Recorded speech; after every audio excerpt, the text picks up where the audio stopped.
Salut tout le monde, c'est Veg. Aujourd'hui, j'essaye quelque chose de nouveau. Ça va être une dégustation, car ce soir, je m'en vais manger au District Gourmet. Le District Gourmet est un regroupement de 9 restaurants. On y retrouve de l'italien, du portugais, du français, du québécois, des mets asiatiques et japonais et d'autres cuisines du monde. Il y a aussi un bar à cocktail La Plage, un café italien et le marché Carrier, qui est une épicerie urbaine où on retrouve des produits frais, locaux et de bonne qualité. Dans ce marché, on y retrouve aussi une boucherie, une poissonnerie, une pâtisserie, une boulangerie, une fromagerie et des plats prêts à emporter. Cuisinés par les plus grands chefs du complexe. Le tout a ouvert très récemment, en fin 2021, et j'y suis jamais allé, donc j'y vais vraiment blind, je ne sais pas à quoi m'attendre. Sur ce, allons se commander à manger.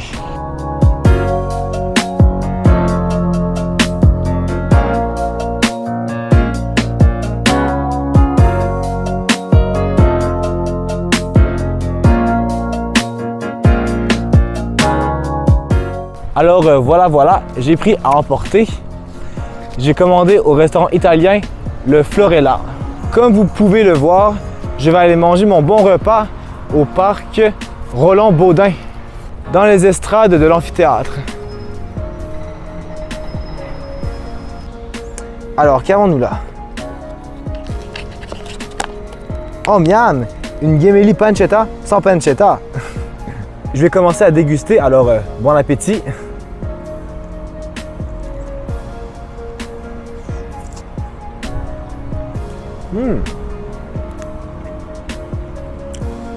C'est encore très chaud.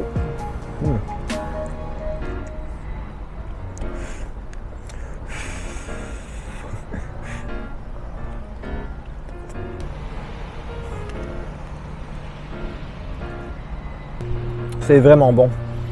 En plus, c'est étonnant parce que le cuistot, il a mis genre 5 minutes à faire le plat. Et je vous dis, c'est pas du fast food, c'est vraiment c'est du good food. Du fast good food. Là, je vais vous faire une petite description de mon plat pour un peu que vous imaginez ce que je mange. Donc, vous voyez, donc ça c'est les gemelli, donc c'est des pâtes un peu tortillées, de la sauce rosée, des épinards, du fromage parmesan, je pense. Ah, ça doit être ça. Et aussi des tomates. Regardez de quoi ça a l'air. Ok, oui.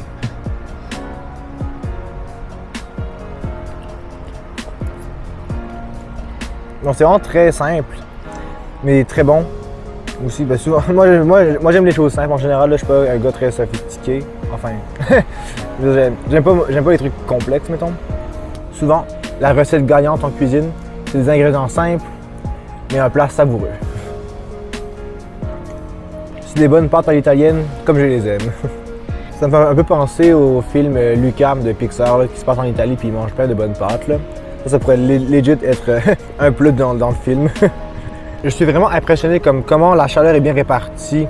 Genre des fois, genre, dans les plats, tu as des parties plus froides, peut-être plus chaudes, mais là, la chaleur est bien répartie. C'est quand même plusieurs minutes que j'ai reçu ma commande, que j'ai marché jusqu'au parc, installé mon setup de caméra. Mais ça reste vraiment très chaud, mais sans être trop chaud, évidemment. C'est une bonne portion quand même de pâtes que j'ai. Ça va faire un bon repas. Copieux, mais très bon. C'est pas écœurant du tout. Il manquerait juste une petite coupe de vin rouge et ça serait parfait. Mais en même temps, je ne bois pas de vin, alors c'est pas grave. Pardon. Donc voilà, j'ai terminé mon plat. Oula.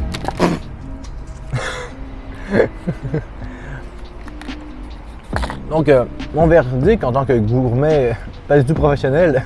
Les pâtes de Florella sont de très bonnes pâtes fraîches, comme j'ai dit plus tôt, avec des ingrédients simples, mais qui rendent le tout délicieux, sans avoir une explosion de saveur dans la bouche par contre. Tout reste dans la légèreté et dans la construction du goût un peu. C'est subtil, mais je pense que c'est ça l'art de la bonne cuisine. Je vous conseille donc d'aller au Florella si vous allez un jour manger au district Sainte-Foy, non, au district Gourmet. Mais aussi, je vous encourage fortement à essayer d'autres restaurants de ce complexe. Donc, allez voir les 2 restaurants asiatiques, les 2 portugais.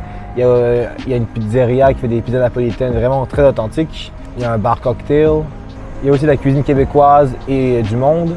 Donc, allez découvrir les autres restaurants, les autres stations culinaires de cet endroit. Vous ne serez pas déçus et je crois que vous en aurez pour votre argent. Pour ceux et celles qui pensent que la vidéo s'achève, eh bien, vous vous trompez, car il manque le dessert.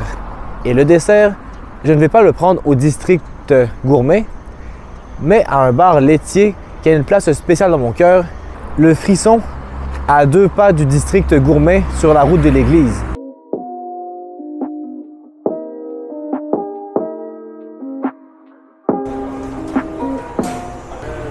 Bonjour, je vais prendre un petit lait frappé au chocolat, s'il vous plaît.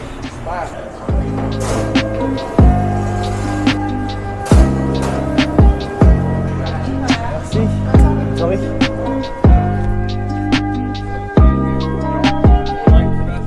Deuxième partie de cette dégustation, le Frisson avec un milkshake au chocolat. Ouais. Correct, là, un peu trop liquide à mon goût.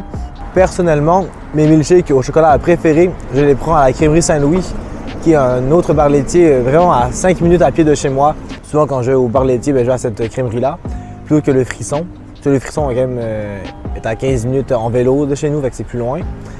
Mais le Frisson, par contre, j'ai goûté à beaucoup d'affaires dans les étés passés. Ils ont une grande variété de desserts glacés.